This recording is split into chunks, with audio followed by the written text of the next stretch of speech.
एक बात नोट कर लीजिए, 15 जून से आज की बात 8:30 बजे से होगा।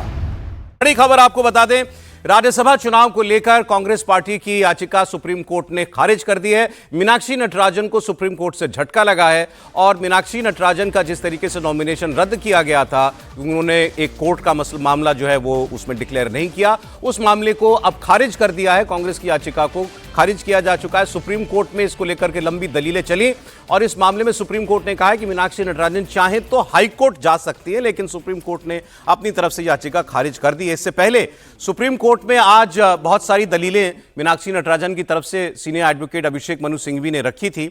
उन्होंने कहा कि कानून बिल्कुल साफ है, आरोप जब तक तय ना हो तब तक नामांकन पत्र में उसके बारे में डिक्लेरेशन जरूरी नहीं है। उन्होंने इसके लिए इंदिरा गांधी बनाम राज नारायण केस का भी जिक्र किया और कहा कि चुनाव के लिए लेवल प्लेइंग फील्ड होनी चाहिए। यहां तो मुकाबला ही नहीं हुआ, इलेक्शन होता हम हार जाते वो अलग बात थी, लेकिन यहां तो इलेक्शन ही नहीं हुआ। बहुत सारी बातें उन्होंने कही।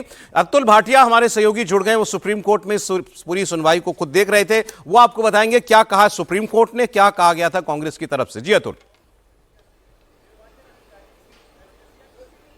बिल्कुल सौरभ, देखिए जो पूरी जो याचिका लगाई गई थी उसको सुप्रीम कोर्ट ने सिरे से खारिज कर दिया है और यह कहा कि वो एक चुनाव याचिका लगा सकते हैं या फिर इसके अलावा वो हाई कोर्ट मूव कर सकते हैं। तो अब यह कांग्रेस पार्टी को या जो मीनाक्षी नटराजन है उनको तय करना है कि वो इसमें चुनाव याचिका लगाएंगी या फिर वो हाई कोर्ट के लिए मूव करेंगी। लेकिन कहीं ना कहीं शुरू से ही सुप्रीम कोर्ट ये कह रहा था कि क्या अभिषेक मनु सिंघवी से कई बार यह पूछा गया कि क्या वो कोई ऐसा मामला दिखा सकते हैं, बता सकते हैं जिसके अंदर जो आरओ ने डिसीजन लिया हो उसको हाई कोर्ट या सुप्रीम कोर्ट ने पलटा हो। इलेक्शन कमीशन की तरफ से भी यह कहा गया कि ऐसा कोई मामला नहीं, क्योंकि आरओ का यह डिसीजन था और चुनाव आयोग इसको नहीं पलट सकता। लगातार अभिषेक मनु सिंघवी इस बात को कह रहे थे कि जो यह मामला तेलंगाना का है उसके अंदर कोई आरोप तय नहीं हुए थे, यह एक निजी शिकायत थी जिसके ऊपर कोई ऐसी कार्रवाई नहीं हुई जो कि इस पूरे नामांकन के अंदर बताना चाहिए था। तो इसको सुप्रीम कोर्ट ने सिरे से खारिज किया। जब सुप्रीम कोर्ट ने, क्योंकि वेकेशन बेंच अभी बैठी हुई है, छुट्टियां सुप्रीम कोर्ट के अंदर चल रही है, कल देर रात हमने देखा था, परसों देर रात को यह पूरी एप्लीकेशन जो मीनाक्षी नटराजन की तरफ से सुप्रीम कोर्ट में फाइल की गई थी, देर रात ये फाइल की गई थी